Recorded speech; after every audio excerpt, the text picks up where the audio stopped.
seguir, de tomar el tema en sí, Génesis 1:27. Veremos qué nos dice la Biblia. Dice, Dios creó a los seres humanos a su propia imagen. A imagen de Dios los creó. Hombre y mujer los creó. Génesis 1:27. Como vemos en este versículo, Dios es nuestro creador. Y Él nos creó a su imagen. Tenemos un Dios que podemos verlo en la naturaleza y en todo lo que vemos, un Dios perfecto y de orden. Vemos, por ejemplo, a nivel macro de lo que se conoce del universo, cómo hay leyes y también hay un orden. Y vamos a ver ahora que a nivel microscópico también hay un orden y hay perfección.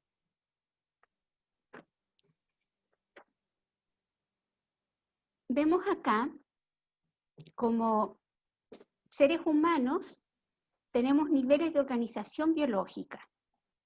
Aquí, por ejemplo, vemos que hay tenemos distintos sistemas, como el sistema endocrino, sistema nervioso, sistema circulatorio, sistema respiratorio, entre otros.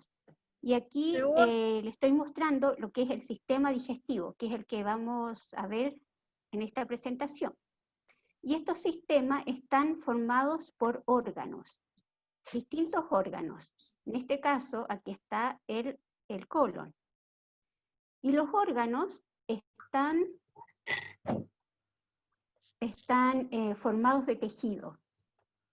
Y los tejidos a la vez de células, que es la unidad más básica de todo ser vivo.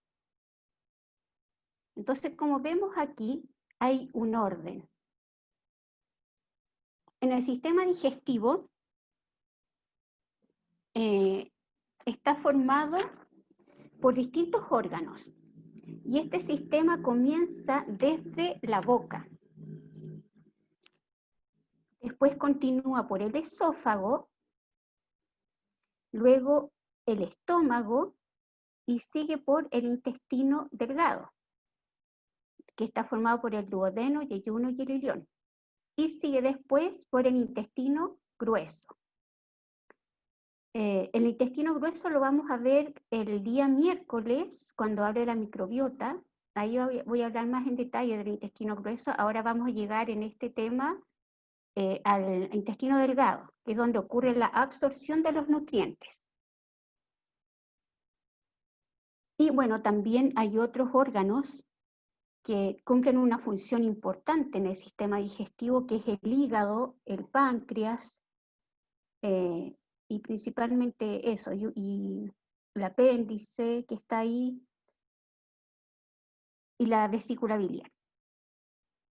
Aquí este es un esquema muy general de la digestión, que está en forma horizontal, y vemos acá cómo en la cavidad bucal es donde comienza la digestión, y hay moléculas de gran tamaño, y a medida que va pasando el tiempo en la boca, lo vamos a ver con detalle, después hay un transporte. Entonces la función principal del sistema digestivo es transformar las moléculas grandes a partículas más pequeñas, o sea, que el alimento pase a nutrientes para que puedan ser absorbidos en el intestino delgado. Entonces pasa al esófago, al estómago y luego al intestino delgado, donde en moléculas. Ahí. Vamos a ver aquí el detalle en la boca. Dice, en el libro Ministerio de Curación, la página 209, que comento para los que no conocen que la escritora hermana Elena de White, ella escribió de este tema a finales del año 1800, a inicios de 1900, entonces tiene harto tiempo esto, y vemos ahora con la ciencia cómo se cumple esto, lo que ella había dicho hace tantos años atrás. Dice, conviene comer despacio y masticar perfectamente para que la saliva se mezcle debidamente con el alimento y los jugos digestivos entren en acción. Entonces, la masticación debe ser despacio y perfectamente para que se haga todo, para que se mezcle la comida con la saliva. Y aquí tengo que hacer una diferencia, voy a hacer una diferencia entre digestión mecánica y digestión química o enzimática. La digestión mecánica principalmente es la acción que ejercen los dientes sobre el alimento. Es la masticación, entonces al masticar se va separando el alimento y se va mezclando luego con la saliva. Y luego en la saliva hay enzimas, que en este caso puse el ejemplo de la amilasa salival, que hace una digestión química. Este es un almidón y está formado de varias moléculas de glucosa. Entonces cada una de estas son moléculas de glucosa. Y cuando está en la boca, que esto es a nivel químico, las enzimas, en este caso la amilasa, se une acá y va rompiendo y rompe los enlaces de unión y deja moléculas más pequeñas. En este caso la maltosa, que tiene 2 glucosas. Depende del tiempo que permanezca el alimento en la boca, es cuánto va a ser separada esta molécula, que es una grande molécula, en moléculas más pequeñitas, ¿ya? En disacáridos o monosacáridos. Cuando la permanencia del alimento es poco tiempo en la boca, se tienen moléculas de tamaño intermedio, que después siguen hacia el estómago. En el estómago, en la parte superior, hay células mucosas que generan una barrera mucosa, que eso es para proteger el estómago del pH tan ácido que se genera en el tiempo de la digestión, en el momento de la digestión. Entonces el pH es pero muy bajo, es entre 1 y 1,5. Nosotros, bueno, sabemos el pH del agua. El pH del agua es 7, que es el neutro. Y pH 1, 1,5 es pero muy ácido, o sea, puede romper, lo que esté en contacto lo puede romper. Entonces, esta barrera mucosa protege las paredes del estómago de este pH tan ácido, de este ácido que tiene un pH tan bajo. El tiempo de digestión que está aquí los alimentos es más o menos en promedio 4 horas. En ese tiempo está estando todo y se continúa la digestión del alimento. Voy a leer otras citas que están en el Ministerio de Curación. Dice, entre las comidas deben mediar a lo menos 5 o 6 horas. Pensemos en 5 horas. Si se toma desayuno a las 8 de la mañana, a la 1 debiera ser el almuerzo. Y entre esas horas no tendríamos que comer nada, excepto agua, tomar agua sí. Pero si comemos entre horas, vamos a entorpecer la digestión, que ya está de la comida anterior, y afectamos en forma negativa la digestión. Otra cita dice, cuanto más líquido se toma en las comidas, más difícil es la digestión, pues el líquido debe quedar absorbido antes de que pueda empezar la digestión. El líquido, idealmente, tomar agua es entre las comidas, pero en el momento que se va a comer, es mejor que sea unos 15 minutos hasta media hora antes de comenzar la comida, para que no disuelva todo lo que son las enzimas, porque hay entre más líquido que se toma con las comidas, hay una dilución de las enzimas, entonces va a ser menos eficiente la digestión. Otra cita dice, la costumbre de comer solo 2 veces al día es reconocida generalmente como beneficiosa para la salud. Sin embargo, en algunas circunstancias, habrá personas que requieran una tercera comida que debe ser ligera y de muy fácil digestión. Esto está escrito se escribió el año 1905. Entonces, la tercera comida debe ser liviana.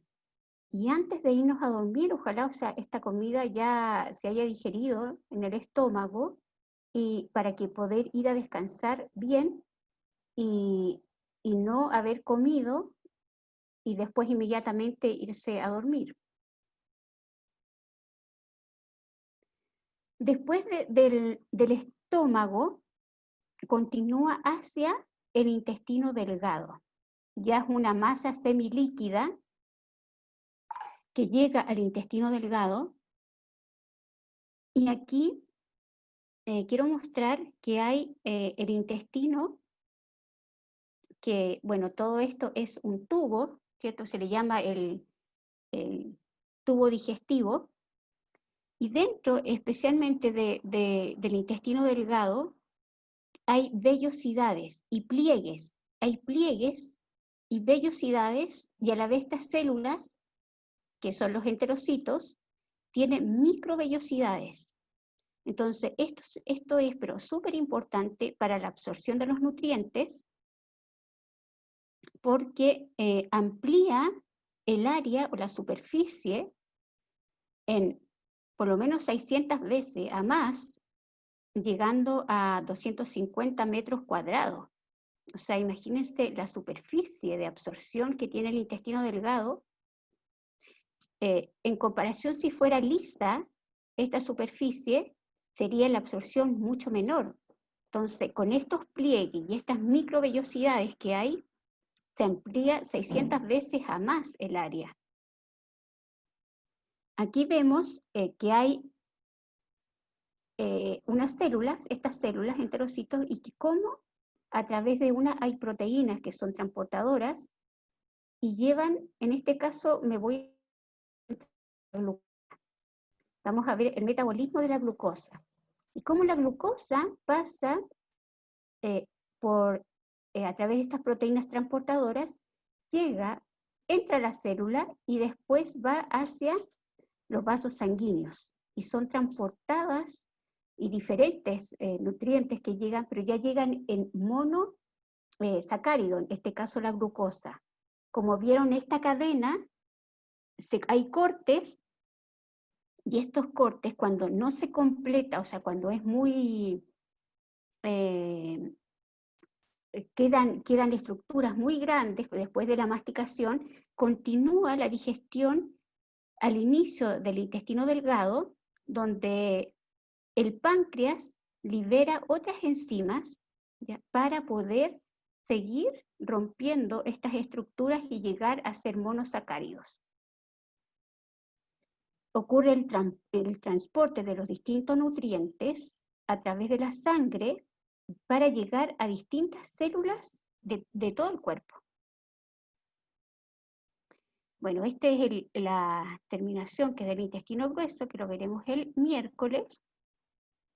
Y aquí vamos a continuar entonces, después del transporte de la glucosa, la finalidad que tiene el metabolismo de la glucosa es producir ATP.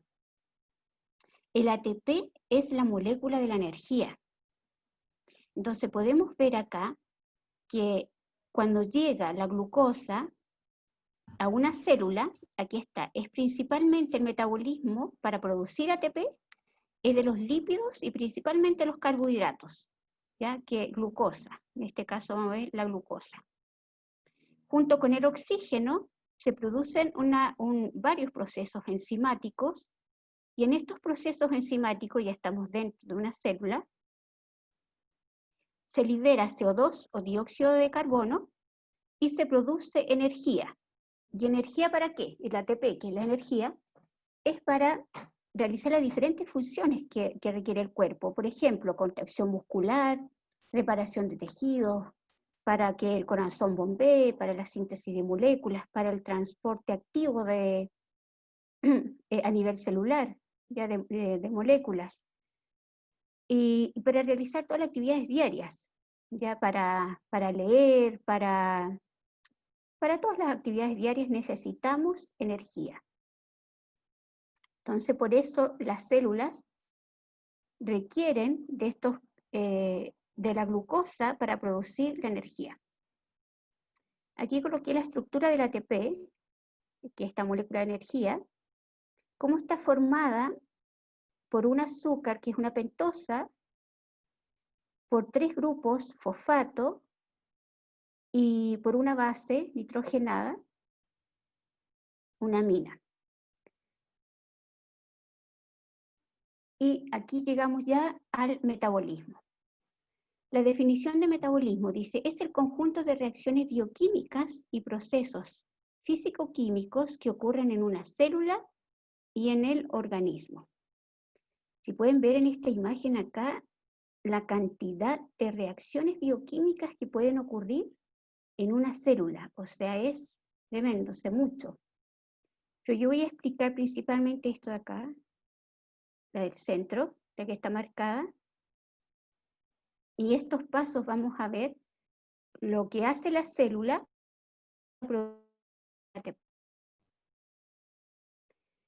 Entonces, ocurre principalmente para la oxidación de la glucosa, está en 4 partes. Primero, glucólisis, después la transformación de piruvato en acetil-CoA, luego sigue el ciclo de Krebs y la fosforilación oxidativa. Todo esto con el fin de hacer disponible la energía química para la célula. Entonces, haciendo un poquito de resumen, nosotros cuando comemos los alimentos tienen proteínas, carbohidratos, lípidos, vitaminas, minerales. Y tienen que llegar, para ser absorbidos en el intestino, a sus estructuras más simples. La estructura más simple de una proteína sería aminoácidos, de carbohidratos, glucosa, y de los lípidos, ácidos grasos y glicerol.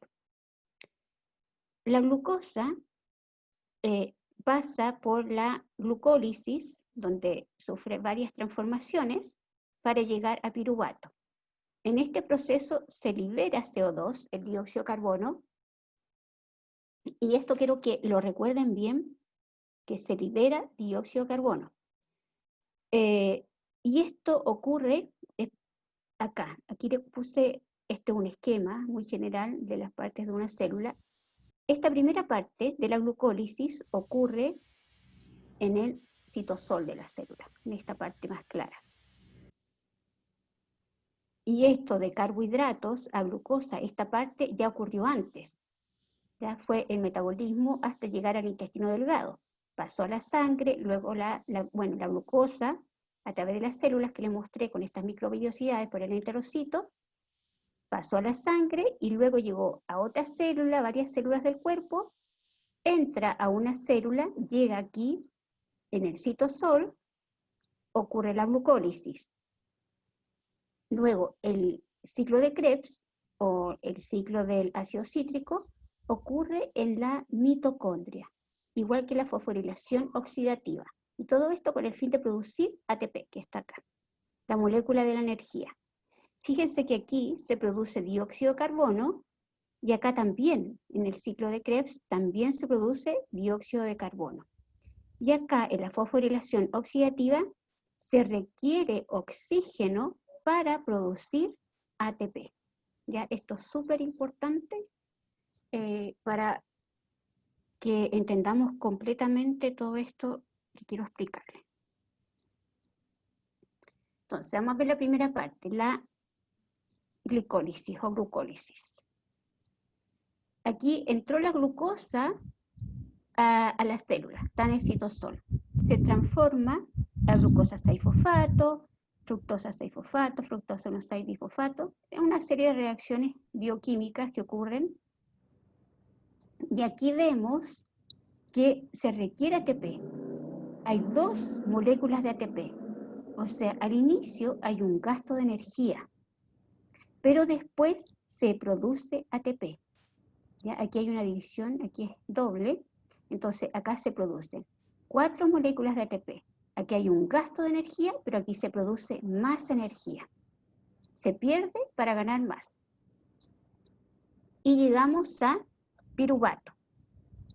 Este piruvato después se transforma a piruvato, acetil-CoA, y con el oxalacetato se transforma a citrato, sale agua, y aquí siguen varias reacciones bioquímicas, y todo esto ya estamos ahora en la mitocondria. Y como les dije antes, fijarse aquí que se libera dióxido de carbono, el CO2, ¿ya? Aquí cómo se libera dióxido de carbono, entonces para tenerlo presente. Entonces este ciclo va funcionando para después llegar a la respiración celular, que ocurre en el espacio intermembrana de la mitocondria. Aquí vemos que hay una reducción del oxígeno. El oxígeno se reduce a agua y hay una cadena de transporte de electrones que ocurre en la membrana mitocondrial interna. Entonces hay un transporte de electrones y hay un transporte de protones o iones hidrógeno que ocurre hacia el espacio intermembrana. Se produce un gradiente y los protones después pasan acá por transportadores para que ocurra acá una fosforilación del ADP para producir ATP, que es la molécula de la energía. Entonces aquí vemos que se necesita oxígeno para la reducción y producir estos protones, y a la vez estos electrones en conjunto se va a producir la molécula de energía. Estoy resumiendo harto porque es más complejo que esto, pero de manera simple para que se pueda entender. Entonces, la oxidación completa de la glucosa, esta es la fórmula química de la glucosa: 6 carbono, 12 hidrógeno y 6 oxígeno, en conjunto con el oxígeno se transforma a dióxido de carbono y agua. Y todo esto con la finalidad de producir ATP. Se producen más o menos 36 moléculas de ATP, y eso es mucha energía, mucha energía. Y ahora estamos acá. La célula, en todo este proceso metabólico que vimos a partir de la glucosa, todo esto fue para producir la energía para el cuerpo, ATP. Y en este proceso se liberó dióxido de carbono. Este dióxido de carbono pasa a través de la sangre a los pulmones, y al momento de exhalar, ¿cierto? Cuando respiramos, inhalamos y exhalamos, vamos eliminando el dióxido de carbono al ambiente. Entonces vamos a ver acá el ciclo ahora completo. Entonces ya ahora nos salimos de la célula. Este dióxido de carbono, entonces vamos a ver ahora qué pasa con la fotosíntesis y la importancia que tiene esto. La energía de una planta, más los nutrientes, sales minerales, el agua y el dióxido de carbono que está en el ambiente, en conjunto, ¿ya? Que este proceso es de la fotosíntesis, para que la planta elabore su propio alimento, que sería la glucosa. Entonces, todo esto es para producir la glucosa, que es el carbohidrato, y el oxígeno que se libera al ambiente. Entonces, nosotros después, al comer, comemos carbohidratos, ¿ya? De los vegetales, y en el aire, cuando respiramos, nos llega el oxígeno a los pulmones y a todas las partes, a todas las células de nuestro cuerpo, para repetir el ciclo y volver a producir ATP. Y se repite todo esto nuevamente. Entonces, no sé qué hice, que rayé la pantalla. Ahí sí, ya. Entonces, vemos acá en todo este proceso la importancia también de la respiración. Dice aquí una cita. Hay que conceder a los pulmones la mayor libertad posible. Su capacidad se desarrolla mediante el libre funcionamiento, pero disminuye si se los tiene apretados y comprimidos. Se recibe una cantidad insuficiente de oxígeno. La sangre se mueve perezosamente. Los productos tóxicos del desgaste, que deberían ser eliminados por la respiración, quedan dentro del cuerpo y corrompen la sangre. No solo los pulmones, sino el estómago, el hígado y el cerebro quedan afectados. Por eso puse esto, porque fíjense que cómo la falta de oxígeno puede afectar en la producción de energía, y también cómo cuando no eliminamos bien el dióxido de carbono, dice que quedan productos tóxicos dentro del cuerpo, y estos desechos que deberíamos eliminarlos, que en este caso es el dióxido de carbono, quedan en el cuerpo y corrompen la sangre. Dice, y se afectan los pulmones, estómago, hígado y cerebro. Entonces, los beneficios de una buena respiración. Para tener buena sangre, debemos respirar bien. Las inspiraciones hondas y completas de aire puro, que llenan los pulmones de oxígeno, purifican la sangre, calma los nervios, estimula el apetito, hace más perfecta la digestión y produce el sueño sano y reparador. Eso está en el libro Mente, Carácter y Personalidad, tomo 2. Este es un experimento para ver la importancia de las plantas. Te lo saqué de un libro que tenía mi hijo. Se muestra aquí un ratón que se le puso alimento con agua en un recipiente y en un recipiente tapado, o sea que quedó sin oxígeno, ya sin aire. Y dice que transcurrido unos días se observó que el ratón murió. Se hizo lo mismo, en las mismas condiciones, dice, se colocó un ratón del mismo tipo, tamaño, en un frasco con las mismas condiciones que el anterior, con comida, agua, pero se colocó una planta dentro. Y transcurrido, dice la misma a un día. Entonces podemos ver cómo la importancia que tienen las plantas que nos liberan el oxígeno al ambiente para producir todas estas funciones metabólicas. Acá miren, se le puso alimento y agua y murió. ¿Ya? Entonces la diferencia que hace el tener una planta que nos entrega el oxígeno. Entonces aquí es importante también la ventilación. A la falta de ventilación se debe una gran parte de la somnolencia y pesadez. A este asunto se le suele dar muy poca atención. Con frecuencia, la humedad y el aire viciado ocasionan quebranto de la salud y enfermedades graves.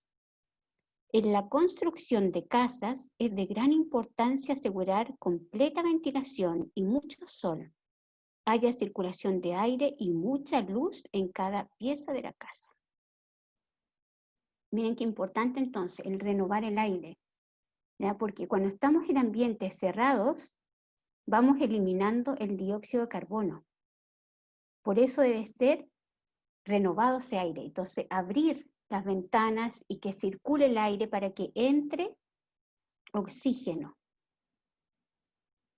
Cuando estamos en deficiencia así de árboles y plantas de vegetación, y más la contaminación que hay, se ve muy afectado esto. Entonces es importante, ahora más también que estamos en esta situación de pandemia, que estamos más encerrados, el tener plantitas en la casa también puede ser, y y ventilar, abrir las ventanas y que esté toda la habitación, todas las piezas ventiladas para que se renueve el aire.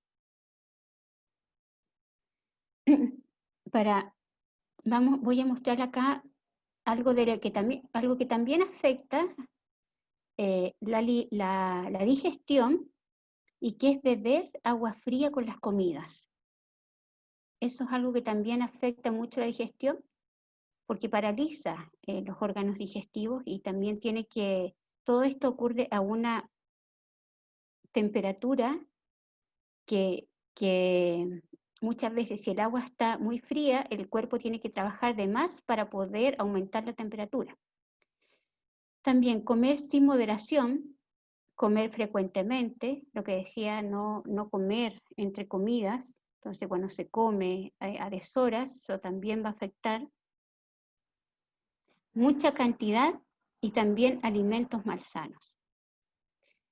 ¿Qué pasa con esto? Dice, se destruye la acción saludable de los órganos digestivos. Se afecta el cerebro y se pervierte el juicio. Y se impide el funcionamiento racional, sereno y saludable del pensamiento y la acción. Esto está en el libro Consejos sobre el régimen alimenticio. Algunos malos hábitos a veces que tenemos y que debemos considerar es que el comer en exceso. El estómago se debilita, los órganos digestivos pierden vigor y sobreviene la enfermedad. No depende de la cantidad que ingiramos, sino de su completa digestión. También la ansiedad, apurado, cuando se come con ansiedad o apurado. Evitar comer en estos estados. Las facultades vitales están sobrecargadas y no pueden suplir los fluidos digestivos necesarios. Cuando se come con pensamiento negativo, si se piensa que el alimento te hará mal, con toda seguridad lo hará. Y la regularidad en las comidas. Debe haber una hora señalada para cada comida. Son muchos los que comen a intervalos desiguales y entre comidas, y cuando el organismo no necesita comida. Eso está en el libro Ministerio Curación. Y para finalizar, voy a finalizar con un versículo que está en Salmo 139, 13, 14. Dice, tú fuiste quien formó todo mi cuerpo, tú me formaste en el vientre de mi madre. Te alabo porque estoy maravillado, porque es maravilloso lo que has hecho. De ello estoy bien convencido. Eso es.